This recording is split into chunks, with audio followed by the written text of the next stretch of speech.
जर तुमच्या आयुष्यात सतत अडचणी येत असतील, कितीही कष्ट केलं तरी पैसा हातात टिकत नसेल किंवा घरात विनाकारण कटकटी आणि पितृदोष जाणवत असतील, तर थांबा.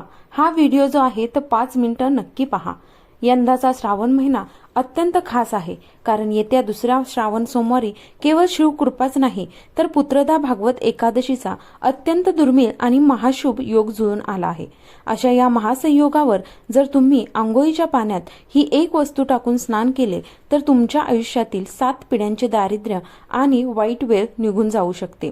तुम्हाला जर कोणत्या कामामध्ये अडथळे येत असतील, घरामध्ये वास्तू दोष असेल, घरामध्ये मतभेद असतील, सतत भांडण तंटा असेल किंवा कुंडलीमध्ये ग्रहदोष असेल तर तो देखील निघून जाण्यास मदत होईल. आता उपवास करणे शक्य नसेल तरीही चालेल, पण हा जो एक उपाय आहे तो चुकवू नका. हा उपाय नेमका कसा करायचा आणि पाण्यात कोणती वस्तू टाकायची हे आपण टप्प्याटप्प्याने जाणून घेणार आहोत.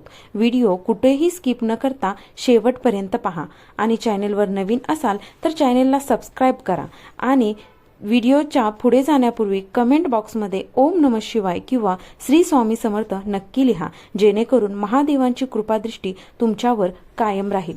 तसेच या व्हिडिओला एक हाईप देखील जरूर द्या. श्री स्वामी समर्थ. नमस्कार मंडळी, स्वागत आहे तुमचं आपल्या यूट्यूब चॅनेलवरती. मित्रांनो, श्रावण हा संपूर्ण महिना भगवान शिवशंकरांना समर्पित असतो. असं मानलं जातं की या महिन्यात महादेव कैलाश पर्वत सोडून आपल्या भक्तांना आशीर्वाद देण्यासाठी पृथ्वीवर निवास करतात. आता महादेव हे अत्यंत भोळे आहेत. ते भक्तांच्या अगदी लहानशा हाकेला आणि श्रद्धेने केलेल्या उपायांना लगेच प्रसन्न होतात. तर या असाच एक उपाय आपण या व्हिडिओमध्ये पाहणार आहोत. तर अनेक लोक श्रावण महिन्यात पवित्र गंगा नदीवर जाऊन स्नान करतात, कारण या काळात गंगेचं पाणी अतिशय पवित्र मानलं जातं.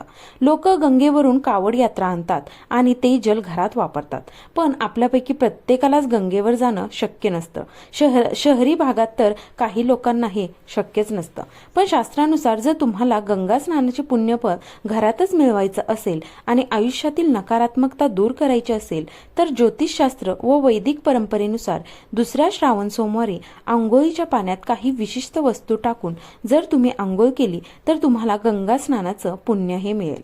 आता हा जो उपाय आहे तो तुम्ही घरातील सगळ्या व्यक्ती आहात तो करू शकतो, म्हणजे लहानांपासून थोरांपर्यंत तुम्ही हा उपाय करू शकता. आता हा जो उपाय आहे तो शक्यतो ब्रह्ममुहूर्तावर जर केला तर तो अधिकाधिक फलदायी होऊ शकतो. आणि जर नाहीच जमलं तर शक्यतो जास्तीत जास्त 9 वाजेपर्यंत हा उपाय करण्याचा तुम्ही प्रयत्न करा. आणि जर तेही शक्य नसेल तर दिवसभरात कधीही तुम्ही हा उपाय करू शकता. तर आता आंघोळीच्या पाण्यामध्ये आपल्याला सर्वात पहिली वस्तू टाकायची आहे ती म्हणजे गाईचं कच्चं दूध. आता श्रावण सोमवारी आंघोळीच्या पाण्यात थोडंसं कच्चं दूध टाकल्यानं शरीराला मानसिक शांतता मिळते. ज्यांना सतत चिंता किंवा ताण असतो त्यांच्यासाठी हा एक उपाय जो आहे तो रामबाण आहे. आता दुसरी वस्तू जी आहे ती म्हणजे गंगाजल. जर तुमच्याकडे गंगाजल असेल तर काही थेंब पाण्यात टाका आणि नसल्यास पूजेच्या दुकानात आपल्याला ही गंगाजलची बॉटल ही मिळते. म्हणून ह्या जी गंगाजलचे थेंब आहेत ते तुम्ही तुमच्या आंघोळीच्या पाण्यामध्ये नक्की टाका. यामुळे शरीराभोवतीची वाईट आणि नकारात्मक ऊर्जा पूर्णपणे नष्ट होते आणि तुम्ही ज्या पाण्याने स्नान करता त्या पाण्याला गंगाजलाचं स्वरूप येतं. आता तिसरी गोष्ट जी आहे ती म्हणजे हळद. आता या सोमवारी पुत्रदा एकादशी असल्यामुळं आपल्याला चिमूटभर आंघोळीच्या पाण्यामध्ये हळद टाकायची आहे.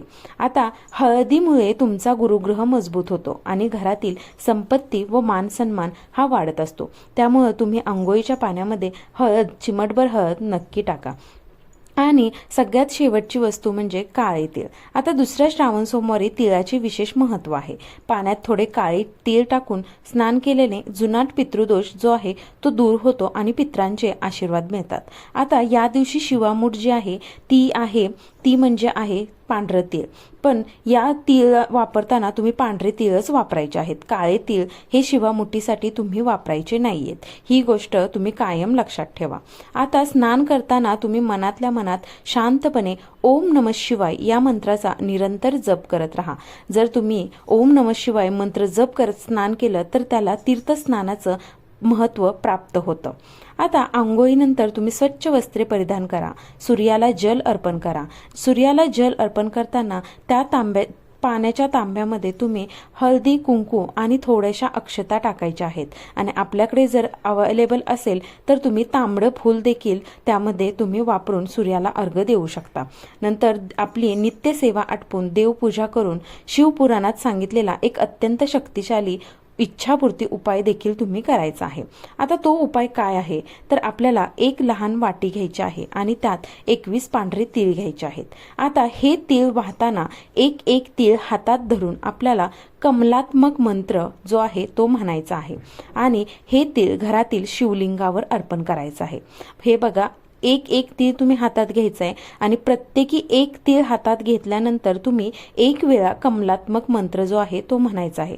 अशा पद्धतीने तुमच्याकडे 21 तीळ असणार आहेत, ते तुम्ही 21 तीळ 21 वेळा हातात घेऊन 21 वेळा कमलात्मक मंत्र म्हणायचा आहे आणि ते आपल्याला शिवलिंगावर अर्पण करायचे आहेत। आणि नंतर हात जोडून आपल्याला परमेश्वराकडे, महादेवांकडे मनोकामना पूर्तीसाठी प्रार्थना करायची आहे।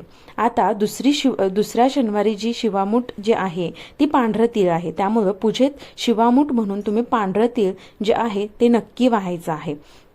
आता येत्या दुसऱ्या श्रावण सोमवारी हा अत्यंत सोपा आणि प्रभावी उपाय तुम्ही श्रद्धेने नक्की करून पहा। तुमच्या जीवनातील सर्व अडचणी, पितृदोष आणि आर्थिक चणचण जी आहे ती दूर होईल। जर तुम्हाला आजची ही माहिती उपयुक्त वाटली असेल तर व्हिडिओला लाईक करायला विसरू नका। हा व्हिडिओ तुमच्या नातेवाईक आणि मित्रपरिवारासोबत नक्की शेअर करा, जेणेकरून त्यांनाही या दुर्मिळ योगाचा लाभ घेता येईल। अशाच नवीन धार्मिक आणि माहितीपूर्ण व्हिडिओसाठी आपल्या चॅनेलला सबस्क्राईब करा आणि शेजारील बेल आयकॉन देखील प्रेस करा। पुन्हा भेटूया अशाच नवीन व्हिडिओमध्ये। तोपर्यंत सर्वांना श्री स्वामी समर्थ। धन्यवाद।